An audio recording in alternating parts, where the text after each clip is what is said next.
The English language is really an amalgam of several different languages, all thrown on top of its ancient Germanic base. This language mixing was accomplished over successive centuries of invasions, settlements, and resettlements of the English Isles, first by the Celts, then the Romans, the Germanic tribes, the Norse, the French Normans, and many other people groups, all of whom imported aspects of their languages with them. This means that, among other consequences, our words tend to have more synonyms than is normal, because we effectively have dozens of languages from which to pull. If you're in a particularly good mood one day, you might describe yourself with the English glad, the Norse happy, or the French cheerful, the Latin contented, or even the Greek ecstatic. This particular level of flexibility is very much unique to the English language, and it continues to grow more and more flexible even today. Being the modern-day lingua franca in our era of globalized trade, English is now spoken in every country around the world and is influenced by those foreign speakers. Just consider how many Hindi words have found their way into the English language in the recent past.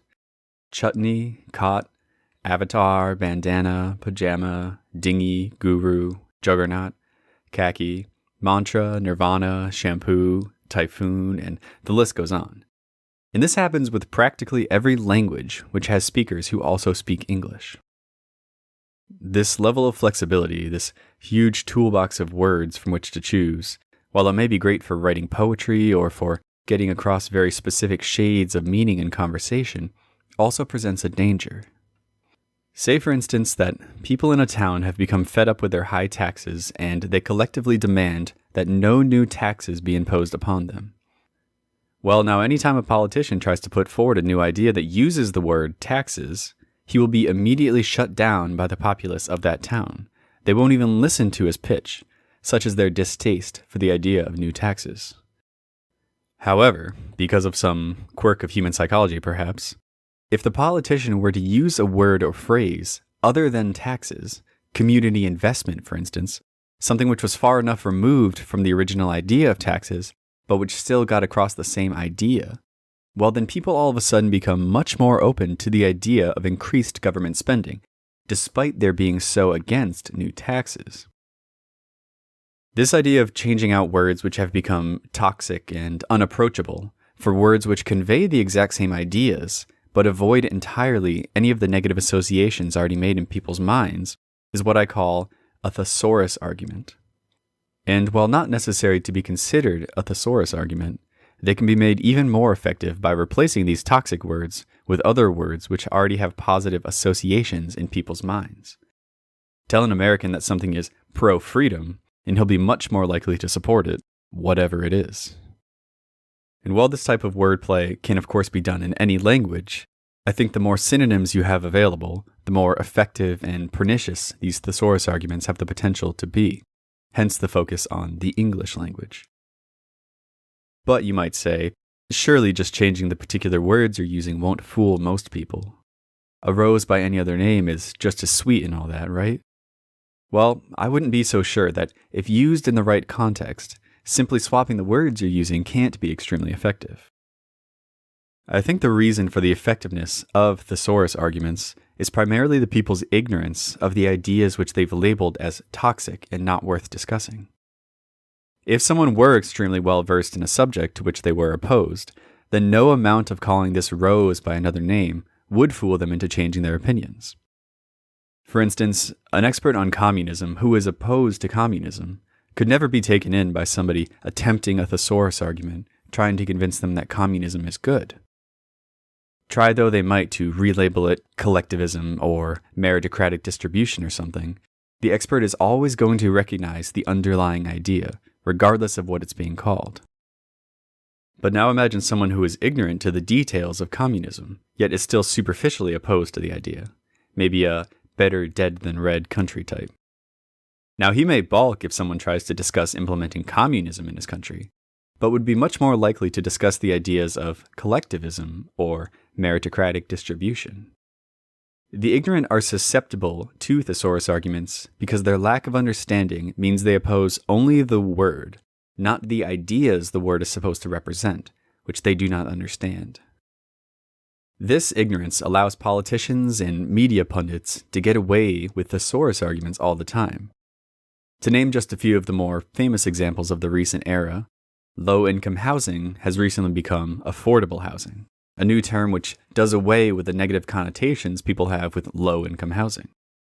For another example, there are people who wish for the abolition of private gun ownership, but who call their platform common sense gun control, adding the term common sense to make it more appealing.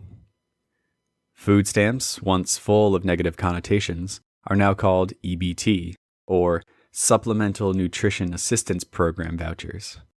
And of course, sex, that characteristic which nobody in their right mind believed to be mutable, was called the less definite sounding gender, and now it's considered to be something entirely different by large portions of the population. Alright, so what of it? You say politicians and the media may use wordplay to push their ideas, but what else is new? Well, the point I want to get across in this video is this, that we ought to use this technique ourselves. We ought to use it in our everyday lives when talking to friends and family, and perhaps especially if you're in a position which is at all political. You may think this idea in and of itself is cowardly, and that we ought not to engage in this type of wordplay, but I wouldn't look at it that way at all. The way I see it, there are hundreds, if not thousands of words which have been made artificially toxic by politicians and media figures who wish to silence any potential discussion around these topics before they even begin.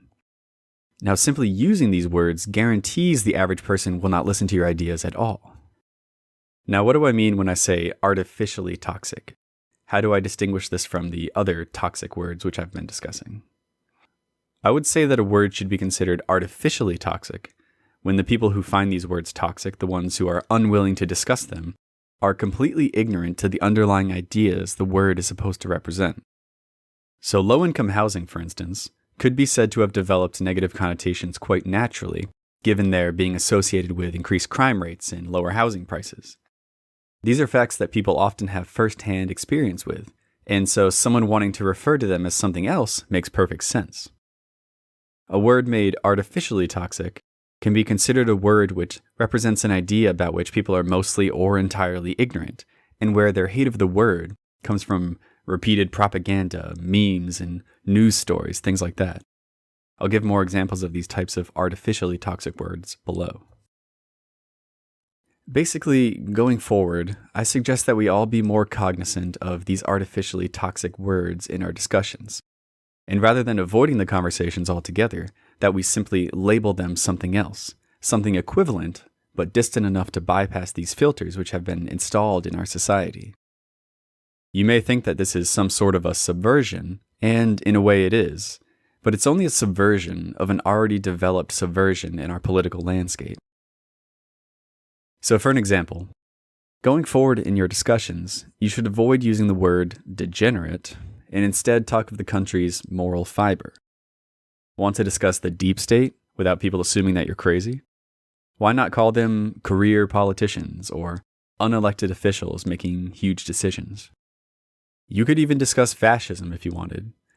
Given how much ignorance there is about what the word even means, all you need to do is use different words, and the average person will have no idea what you're talking about because they don't know the first thing about the particulars of fascism.